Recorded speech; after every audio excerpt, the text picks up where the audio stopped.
Do the Pegulas really want taxpayers to pay for the whole new stadium? Plus, how good has Josh Allen looked so far in training camp? And who has stood out on the practice field so far in 2021? That's all coming up on this week's edition of the Buffalo Plus podcast. Welcome back to the Buffalo Plus channel presented by Canadips, Mike Catalana, Dan Fetes. I am Jenna Cottrell. First off, be sure to like and subscribe this video. It really helps us out, so we always appreciate that. And we have some big news to talk about, guys, because the proposal coming out from the Pegulas, according to the Buffalo News Report, that the team, the family, the Pegulas are expecting a proposal for the new stadium, and it'll cost $1.5 billion, and that's expected to be paid for by taxpayers. Mike, your take on this, because it's pretty scary. It is. It is a scary thing. First of all, Buffalo Plus, we're the ones who broke the story that they wanted to build in Orchard Park, that they'd be building an outdoor stadium, and it would be about $1.5 billion. So there we go. And then the other part about this, which is big, is the idea that they want you, all of us to pay for the stadium. And sure, that's what they want, right? It's not going to happen that way. It's never happened that way. No team has had a fully funded stadium through all these years of these new stadiums being built. There's always a percentage done by, well, actually, there have been some that have been privately financed. But even when they say that, there's state money and federal or county money that goes to it for other parts of the project. All that being said, it's sort of gutsy to get this out. Now, I don't believe they'll ever admit that they want it all covered. They'll never. This is a report. It's not like they issued a press release saying, we want you guys to pay for it. So even if they're asking for that, that doesn't necessarily mean that they will ever come out and publicly say, well, we think you guys should pay for the stadium. It'll eventually get done, in my opinion. But right now, yes, it comes across greedy. Okay, it's just not a good look. That was the one thing I said, and I quoted the tweet, the Buffalo News tweet, and I just said, "I'll take bad PR tactics for 800, Alex." Like, I get it, Mike, and people are like, the first two people were like, "Oh, coming from the guy that doesn't know how stadium negotiations work," and it's like, yeah, I get what it is, but it just doesn't. As Mike said, it's never going to be 100%. This is a move that now, like I said, people can say, well, at least we didn't pay 100%. Like, I get it. It's just not a good look. I just don't think for a team and a franchise and for an ownership that has a football team that is on the verge of Super Bowl aspirations and goals, and for a fan base that was unfortunately shut out all of last year because they didn't get to see it and they watched it all from their couch. And then they're also the owners of a hockey team that is the laughingstock of the league, who's trying to give away their best player, who's holding on to their best player. It's just not a good look at this time to come out and be like, yeah, we want 100% of finance by the taxpayer. Or, there are some other cool cities out there, I think, that would, they would really enjoy having a football team. It's a bad look PR. I know this is all going to blow over. Mike, you were saying that you've done this 5 or 6 times. Yeah. All the teams, Toronto, all these places that London. Yes, all of these places that have popped up. It's just not a good look PR-wise for fans to go, hey, the billionaire owner, why don't you build your billion-dollar stadium? I think for me, it was just opening up Twitter and then just immediately closing it. I was like, I don't want to do this today, especially after 15,000 fans were at practice on Saturday. I mean, you saw a video from other NFL. They should have passed around like a dish, like at church. They should just handed it out. Like, guys, you got a $5? All right, here we go. There we go. This is the next stadium. But seriously, like, after 15,000 fans show up to Buffalo for a practice, and then this news coming out, it was just kind of a gut punch. Okay, hold on a second. Dan, you brought up the Sabres. So imagine them asking for this specifically for the Sabres. Look at where they are with the Bills right now. They have one of the best teams in the league. They're ready to pay Josh Allen. Yeah. They have sold out their season tickets. It's a highly anticipated season. This is the time to sound greedy. I hate to say it, but this is the time to sound greedy and get that out there. Because believe me, over the past 1,000 years I've been covering this team, they've asked for this at times when they've been terrible. They were so bad when they needed the funding to get the suites built and get the money. They flew the media down to I think it was Jacksonville. We didn't go. Our company didn't believe that we should be accepting a flight with the team to go and show the suites and tell everybody how great they were. They used Flutie, little 5'3" Flutie. They used him all day, every day to help sell that and keep the team in town. They've done this. Right now, as a team, they have the ammunition of people love this team. Now, that they still don't want to pay 100%, and they won't pay 100%. Correct. But, yeah, their timing is, if you're ever going to be greedy, their timing is good. Well, it's also they like slip in like $400,000 is going to go to renovate the KeyBank Center for the Sabres. By the way, like back to that you know what it's like? Bills stadium. It's like when you were a little kid and you're with your mom at the grocery store and you find the one thing and you just throw it in the cart and hope it goes through. And it was like a bag of candy or something. Like, I got that one through. She didn't notice. You distract her while she's writing the check. Right? You put the frozen peas on top of the Snickers bar. Yep. Here's the shiny new stadium. Yeah. Also, and then we got this for the Sabres. Oh, hey guys, 1 second. No, I get it. I do.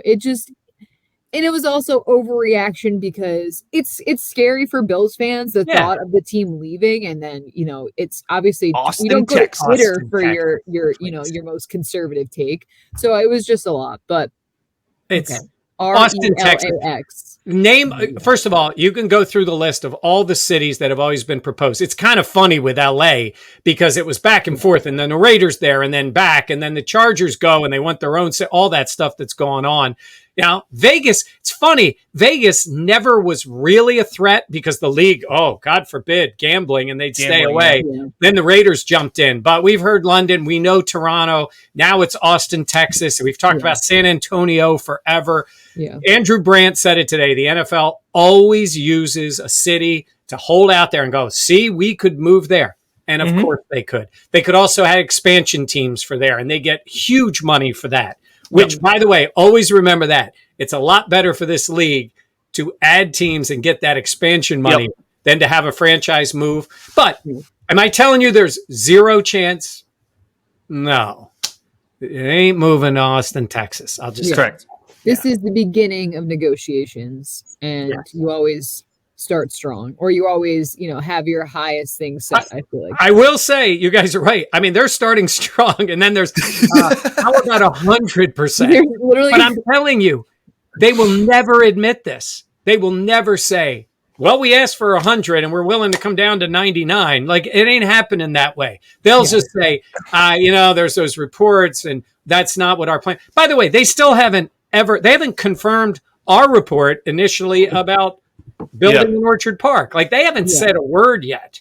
This is firing shots. And then there's also the other part. Okay. Firing shots. That's a good you got the governor, who's not the most popular guy in the world at the moment. So you start at 100 and then he comes in and beats the Pegulas down to 62%. Yeah. And he does a great job and he gets credit for that. And they build the stadium. So, hey, look, they got the lease to worry about. I get all of that. That comes up, and again, they can extend that. But if they're going to build a stadium in Orchard Park, they're going to extend the lease until the stadium is done. Like this idea of going to, play in Pennsylvania or moving some other place. Yes, it could happen, but that's another thing I'm telling you is not going to happen. That's for another day. All right, let's talk about actual on the field stuff because I'm already over this. But all right, Dan, you were in Orchard Park on Saturday for the Bills practice in the stadium. Josh Allen, though, he's had some good days. I know on Saturday wasn't the best day, but what do you make of Allen's camp so far? I know there were a couple of people out there that said it wasn't Allen's best day of camp. That's also because his first 3 days were just incredible. Like, he has had such a good camp, and it's little things that, like, we've posted videos, and I know it's like we posted a video of him, like, completing a deep ball where the wide receiver isn't covered by anybody. But it's a perfect pass, and people will be like, "Oh, really? There's nobody covering him." Like, big deal. You don't understand that he missed those throws the first 2 years. Like, you don't understand that. Like, even on the simple 10-yard comeback routes to wide receivers, they do it every single day. They warm up. Josh used to throw them all over the place, and now not only is he completing them, every single one is like right at the numbers. Like, it's just different, and at some point, where we keep moving the goalposts back. It's like, I know people love hearing like the Josh Allen's awesome hype in these tweets, but at some point it's just going to be like, Josh Allen had another day where he completed every single throw that he was supposed to. And like that, it's just different. And there's a buzz around it. I know we've talked about it at our first 2 days when Mike and I were up there, and then Mike and Jenna, you guys were up there, and like there is a buzz, and it's just different, and it's just so amazing to look at what Josh has evolved into, where it's like, he's a top tier quarterback now, like second tier quarterback, like he's one of those top 5 guys. Yeah. It is, Jenna, and we've talked about this before when you guys first started covering the Bills, and the quarterback play was, we get excited about Fetes and whatever, and then you get Tyrod, and he's a nice player, but they're and then even Josh in the beginning, and I remember thinking like, what's it like not just Patriots camp, but and I asked somebody, and they go, well, the ball doesn't hit the ground. Yeah. The ball doesn't hit the ground. Yes, on occasion, not every pass is complete. Right. But at Bills practice now, when Josh is throwing, the ball doesn't hit the ground. And when you're watching, and then all of a sudden you see one fly way away, most of the time I look, and it's like number 4 throwing the ball. Nothing. Sorry, Jake, but you can tell that he doesn't have the experience and the time in the offense. Mm-hmm. When it's Josh, and then the throw everybody knows and heard about, and we wish we could show it to you. We're standing there. And it was such a good throw. Even I could have gotten it with a camera. Well, maybe. But the Bills, and they don't allow us to shoot that. So we're all standing there watching. And it is a rocket down the middle of the field to Cole Beasley. And guess who it's between? Boyer and Hyde. Yep. And look, it's Dan. It always makes me laugh. Everybody gets excited about the offense. And I'm like, well, you do realize that's your first team defense that's playing, but I get it. We're excited about, and that throw was, I know everybody knows because Sanders made the point about it, but that was a heck of a throw. I feel like this year you've just seen so many more plays like that where, to let people in, and I know we talk about little inside baseball, but we're not allowed to record that portion of practice a lot of times. So the media are talking, we're looking, we're taking notes, and there's some audible, like when Josh has some throws like this, he had a throw to Sanders like that. He's had a throw to Cole Beasley that was impressive. He's had nice throws to Dawson Knox. Like there is an audible like, oh, like, everyone kind of takes like a pause. You might hear some dams or something like that because you're able to see him put the ball in places that we've seen him be able to do before, but just we talked about it on Wednesday or on Thursday, Mike. Like, someone is always open. Yeah. Always open. And it's just been fun to see because we've been to so many Bills camps where it's like the defense is way ahead. The defense. And it's like, no, this is a team where you're like the offense has that continuity and it's very apparent on the field. 2 things that like going off of that. The one is Josh, and this goes back to, I was talking to Jenna about it, I think yesterday, because it was the touchdown catch to Dawson Knox. That was pretty much the highlight of Saturday's camp. And it's these throws where he's putting the ball in places where only his guy can make the catch. Either it's a completion or it's incomplete. And it's never going to be intercepted. And he's worked on this throw a lot. And it's about the red zone range where he throws these posts to the slot wide receiver or tight end where it's over the linebacker and in front of or in between 2 safeties, where it's almost like he's triple covered. But he's worked on them. If you watched his Instagrams with Jordan Palmer, those videos that came out, it's a high arcing throw where you almost throw it up to the bottom of the field goal bar and you just let him go get it. And you got to make the play. And Dawson Knox made the play. He's worked on that throw a lot at training camp and he's getting better and better at it. And it's the fact that he's making throws now that he never was able to do before. Yeah. And going off of that throw, guys, I was watching him just the other day throw the swing passes to the running backs. Mm-hmm. And I know that's not like, you and I, and we could all sit there and be like, oh, we can do that. But like in an actual game, that was something that Josh couldn't do when he came out. And when he came here, he struggled with the touch and the finesse and the right speed. And we always said like, oh, he's got a fastball. Like that was his. And like to go inside baseball again.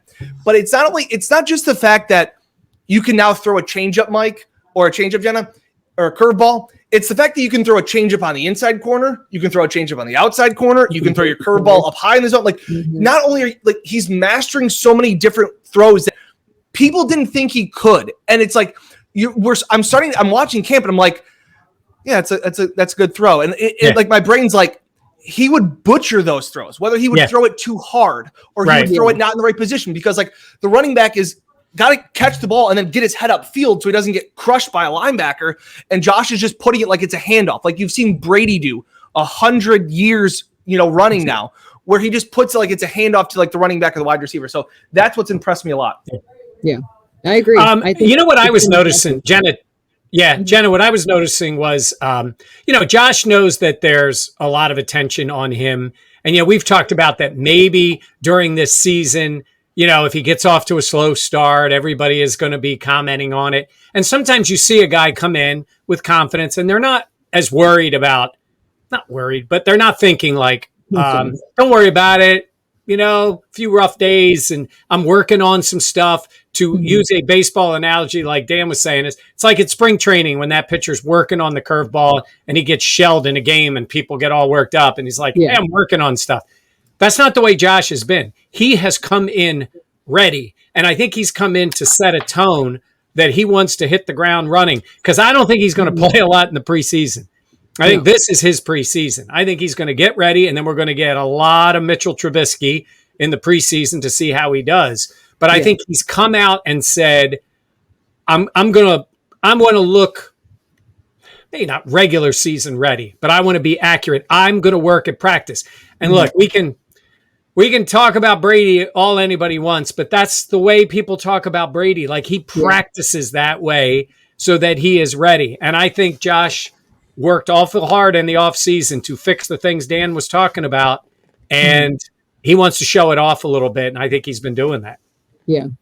He's such an interesting case study, because in the NFL, you really don't see a lot of quarterbacks continually get better year after year after year. They at some point hit a plateau or something like that. But from what we've seen from Josh so far, I don't know if it's all that hard work paired with the confidence of last year. And I think he was really motivated by his performance in the playoffs last year. He was shaky in those moments. And I think he saw the opportunity to continue to grow. But it's going to be fun to see what he does this season, because a lot of those same pieces coming back, and just to see the maturation process of him as he now enters year 4, which is kind of crazy to me. Like, wow, it's already going to be year 4. That's pretty wild to think about. But who are other guys? Mike, who's someone to you that you've been impressed with or has kind of stood out to you so far in camp? Well, I mean, look, just pick the wide receivers. I mean, I hate to pick the low-hanging fruit here, but Cole Beasley dealt with all the stuff and had to talk and all that stuff. And you watch him, and he's just killing people off the line of scrimmage. I mean, he looks great. Isaiah McKenzie is catching everything. We've talked about whether he's roster spot. I'm not worried about Isaiah McKenzie is going to be on this roster. Yeah, he's written in ink. He makes plays for this team. Diggs is great. I mean, he's great, and he's got a lot to prove. It's funny. I think about Diggs and Sanders with what they have to prove. Diggs, because now he's, it's sort of like Josh. I was thinking about this, where when they name the top quarterbacks, Josh is always, to Dan's point, he's just below. Obviously you got Brady because he's won, and you got Mahomes and how people look at these guys, and then it's Josh Allen. Well, when they talk about best wide receivers in football, the NFL narrative seems to be Devontae Adams and Hopkins, right? Then maybe every once in a while you get Tyreek Hill or something. Well, Stephon Diggs put up a season last year that puts him in that conversation. He does that again, he's going to be right up at the top when they're ready to repay him again. And Emmanuel Sanders, because he's 34. Yeah. And he's excited about being here. So I'll start by saying that the wide receiver group, I even mentioned Gabe Davis. I mean, right? Because I think they're going to play. I think we're going to see times where both Sanders and Beasley are in the slot and Davis plays on the outside with Diggs. Go ahead and cover that. Figure that out sometime. So I've been really impressed in that case by the wide receivers. Yeah. And I know we talked about it last year a little bit as the wide receiving core, as we said, 2-3 years ago, it was probably the worst in the entire league when you had, Thompson catching passes in the snow. Yeah. So like that was some of the worst. You watch Duke Williams. He was a primary target in a playoff game in Houston. Where this team has come, he's probably like 8th. Like he's fighting right now for a practice squad spot because a guy, and I know, like I said, it was kind of all talked about after his day on Saturday, but he's had a strong day the few other days too to start camp, is Jake Kummerow. And I hope Aaron Rodgers doesn't, listen to Buffalo Plus because he'll be really upset. But like Jake Kummerow, Jake Kummerow is another guy that you kind of just thought he'd be like 6'2" or 6'1", and he's like 6'4", 6'5". Like he's a big guy. And as well as we asked Dane Jackson about him because he had such a strong day, and we got to talk to Dane Jackson after practice, and he's like, he's a weird like guy because he's so fast and big. Like you think it's one or the other. And I think he's what Duke Williams, we make Duke Williams out to be in our head, that he's going to be this big physical guy, but he also has speed to go with it. So I think, a lot of people were talking about, it's Isaiah Hodgins and they're excited about him. I really think Jake Kummerow has, catapulted into making the 53-man roster. And kind of, I think the Bills right now would hope that Isaiah Hodgins wouldn't get picked up by a team. And if he does, so be it. You hope to practice squad him. If he doesn't, he doesn't. But those are, Jake Kummerow is one of the guys that really stood out. And going into off of that is that a guy I thought needed a hot start to camp. I think we talked about it right before camp. I think Dawson Knox has had a strong camp. I think he's looked strong in the beginning. We saw the touchdown catch on Saturday, but I think he's just looked solid. He hasn't made any egregious drops, which are the big thing. And I know people were laughing that they're like, oh, of course he makes this really tough catch in the back of the end zone. Like, that's not the concern. It's the 4-yard catch over the middle when he's wide open. Like that's the one we need to work on. But I think he's looked strong as well, guys. Yeah.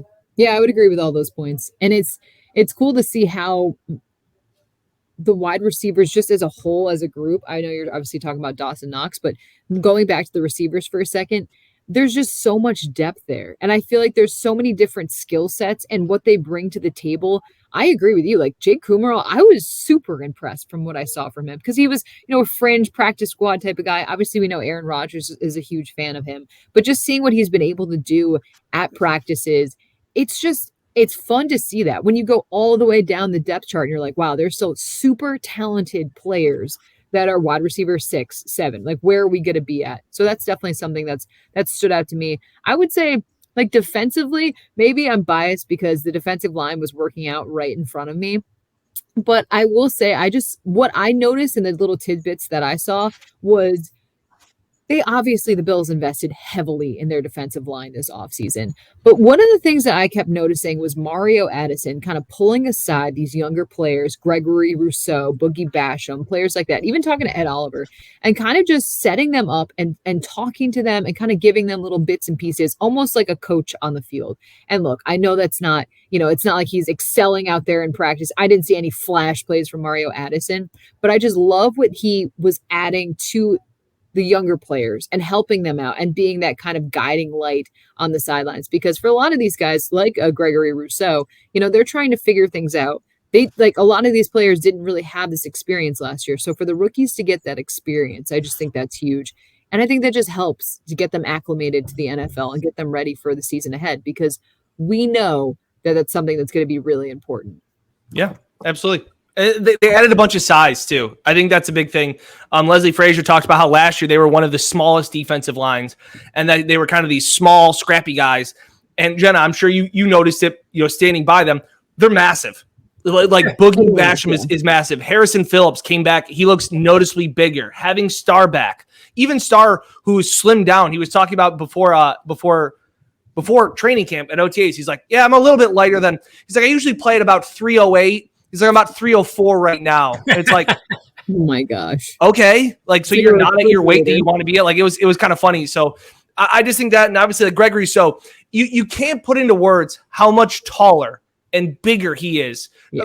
Taller mainly, not necessarily bigger, but he just towers. He's a helmet taller than everybody. Yeah. And I did a story with him on Buffalo Plus, the YouTube channel.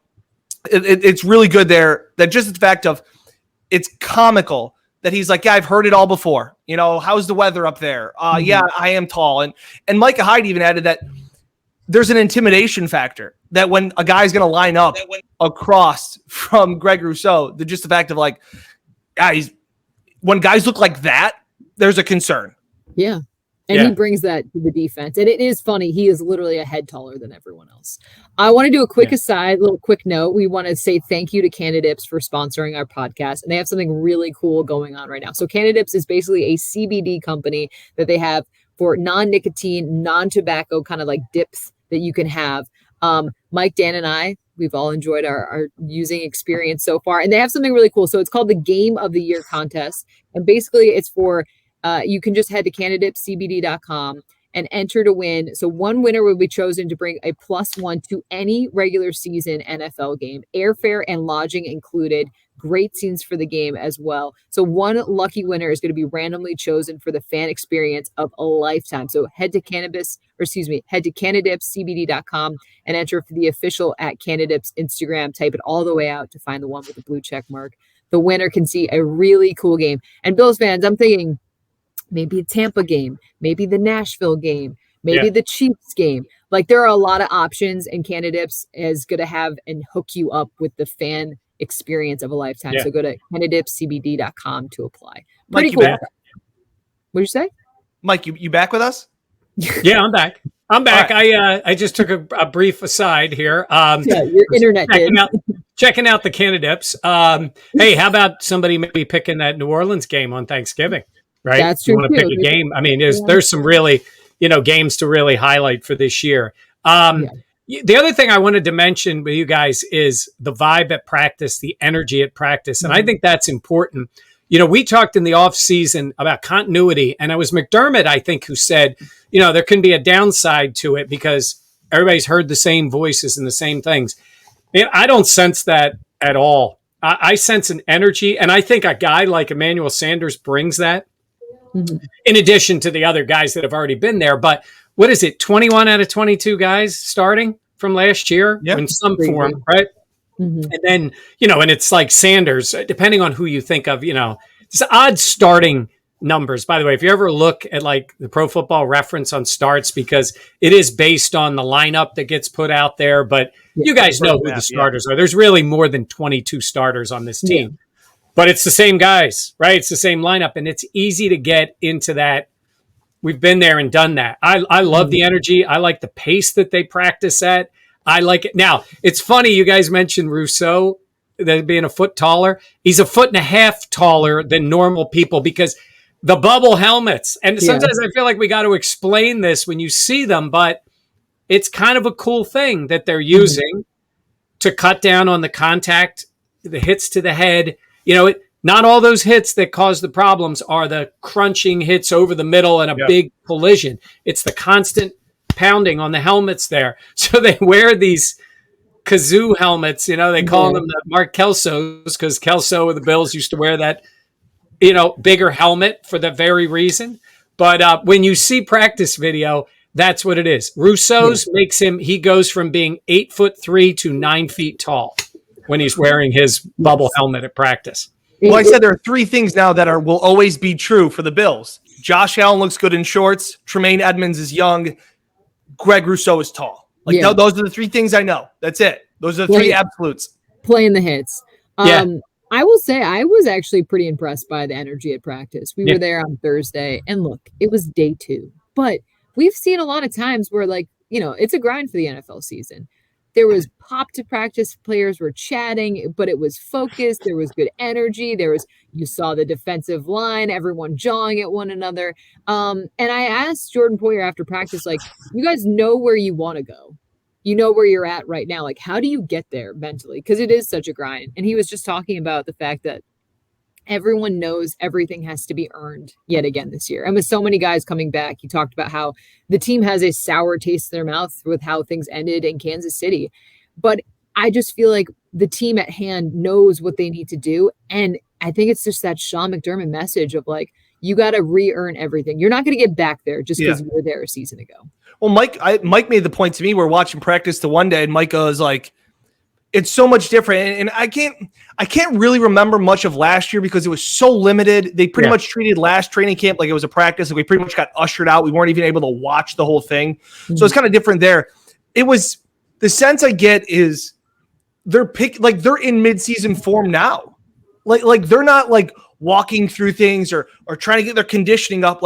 they're practicing. Like it's just it's like they're practicing for week 3. Like that's what it looks like. There's energy, there's pace, there's tempo, all of those things. And Mike keeps going like the coaches provide it, whether it's Bobby Johnson or whether it's McDermott or like there's clapping. Like I know it sounds cheesy to maybe somebody that's not there, but like it's just like a normal practice. Whereas training camps before, it's like, all right, guys, let's jog over to the other side. All right, guys, sub in and out. Like there's a pace, there's a tempo, and it's different.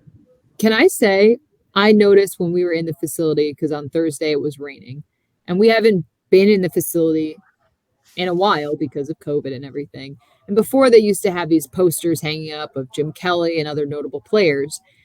And those are not there anymore. And I don't know if it was a housekeeping thing or what, but I'm going to kind of take it and interpret it as they're taking those down because they want this new Bills team, this new generation of players, to kind of build their own legacy. I just thought it was something interesting because and I know they're very Sean McDermott, Brandon Beane, they're very methodical and thoughtful about what messaging they have around. So I thought that was interesting. Maybe that's me looking into it. I think that's a good observation. And I think they've been more than deferential to the previous Bills. And McDermott respects all those guys, and they've had them come in and all that stuff. But it is a point where it's like, they did that for many years because they didn't have a lot to talk about the current team. It was more like they hope they can be average. Well, now they're good, and they know they're good. And, there's that balance between, it's funny, you guys Jenna, you mentioned the sour taste from Kansas City and all that stuff. That's the danger, I think, is your mind naturally goes to that point where you're like, we lost to the Chiefs. It was different than Houston because the Chiefs are the team they're fighting to try to pass, right? The Chiefs still are the best team in the AFC, and they're the one everybody wants to be. When they lost to Houston, I don't think the thought was we got to beat Houston again. The thought was get back to the playoffs and win. Right. That's a little bigger picture thing. The idea of getting caught up on the Chiefs, I don't think they will. I think it's caught up on what the playoffs are like and getting that step farther. But it's hard to not have the Chiefs in your head. But at a certain point, you should only really be worrying about the Chiefs the one game a year and take care of your own business. And I do think this team will be focused that way. I really do. Right now, we can talk about the Chiefs because we're still, a month away from the season or whatever it is. A month and change. But at a certain point, the Chiefs will just be, when the Chiefs game comes up, that's when we'll talk about the Chiefs. See, that's the thing, though. I don't think it's the Chiefs. I think it's the AFC Championship game. Yeah, I think you're right. I'm not thinking of it as the Chiefs. I'm thinking of it as the AFC Championship. They've been in, 3 in a row? Yeah. Right? I mean, they should have beat New England. Then they did make it. Then they made it again and lost in the Super Bowl. I mean, they are that team. And, they've handled the Bills when they've had their chance. So, I think, again, that's still a ways off. But I really am.